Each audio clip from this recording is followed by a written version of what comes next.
আসসালামু আলাইকুম। তো কেমন আছেন সবাই? আমি আলহামদুলিল্লাহ ভালো আছি। তো আজকে এমন একটা জায়গার মধ্যে এমন একটা স্থান পিছনে রাইখা দাঁড়াইছি যে এটা হলো আমাদের নিশ্চিত ভবিষ্যৎ। এই দুনিয়ার মধ্যে আপনি যত কিছুই করেন না কেন, এই দুনিয়ার মধ্যে যত বড় বড় দালান কোঠা বানান না কেন, যত বড় বড় যত কোটি কোটি বিলিয়নার হন না কেন, এটাই কিন্তু নিশ্চিত ভবিষ্যৎ। এখানে আসতেই হবে। তাই দুনিয়াবি জিন্দেগিটাকে প্রাধান্য দিব না দিয়া আখিরাতের জিন্দেগিটা একটু প্রাধান্য দিবেন বেশি।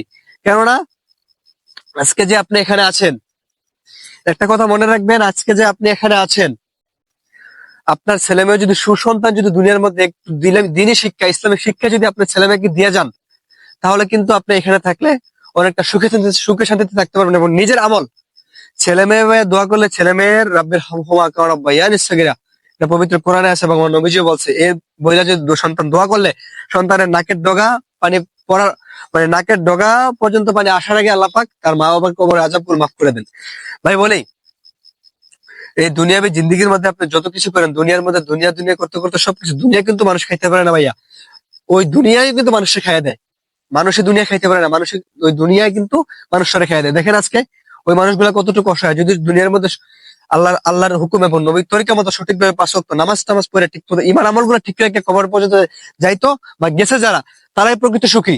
আজকে যদি এই কবরবাসীকে একটা উঠায় আয়না জিজ্ঞাসা করা যাইতো যে তোমরা কি চাও বা তোমাদেরকে কি করা হয়েছে, তারা বলতো যে দুনিয়ার মধ্যে একটু সময় পাইলে নবীর দুরুদ এবং আল্লাহর হুকুম থেকে আল্লাহর নামাজ থেকে কোনোদিন গাফেল হইও না তোমরা। দেখেন ভাই, এটা আমি নিজে নিজে রিয়েলাইজ করি যখন দেখি, মনে করেন কাল হাসরের দিন আল্লাহ পাক যখন কাল হাসরের দিন আল্লাহ পাক যখন সমস্ত কবরবাসীকে একত্র করবেন, একত্র করার পরে বলবেন তোমরা জান্নাতে যাও, তোমরা জাহান্নামে যাও।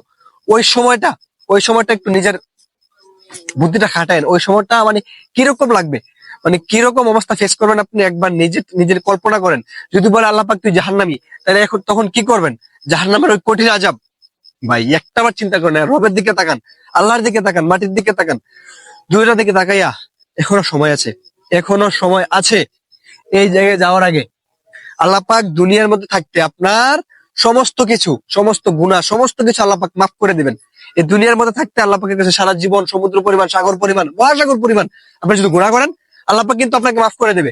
কিন্তু যখন আপনি এখানে চলে যাবেন, তখন কিন্তু একবারে স্টপ। দুনিয়ার গুনার খাতা, সওয়াবের খাতা, তওবার খাতা, সবকিছু স্টপ, সবকিছু বন্ধ হয়ে যাবে। তাই ভাই বলি, আল্লাহর রাস্তায় আপনাদের পায়ের মধ্যে হাত রেখে বলি, এখনো সময় আছে। এই জায়গার মধ্যে যাওয়ার আগে সোজা হয়ে যান। যে ব্যক্তিরা সঠিকভাবে চলাফেরা করে ওই জায়গার মধ্যে গেছে, তারাই প্রকৃত সুখী। আর যারা চলাফেরা সঠিকভাবে করে জানা দুনিয়ার মধ্যে চোরামি, বাটপারি, দান্দামি এইসব করে নামাজ টামাজ না পড়ে আল্লাহ নাফরমানি করে এই জায়গার মধ্যে গেছে, আজকে দেখেন, আজকে খোঁজ নিয়ে দেখেন, আজকে নিজে রিয়েলাইজ করেন নিজে নিজে তারা কোন অবস্থাতে আছে।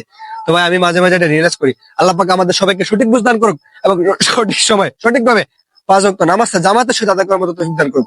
নামাজ পড়বেন, নামাজ ছাড়বেন না, নামাজ ছাড়বেন ফেরেশতারা ডান্ডা মেরে ঠান্ডা করে দিব। এটা আপনি সহ আমি সহ যত বড় প্রেসিডেন্টের ফলে হোক না কেটে।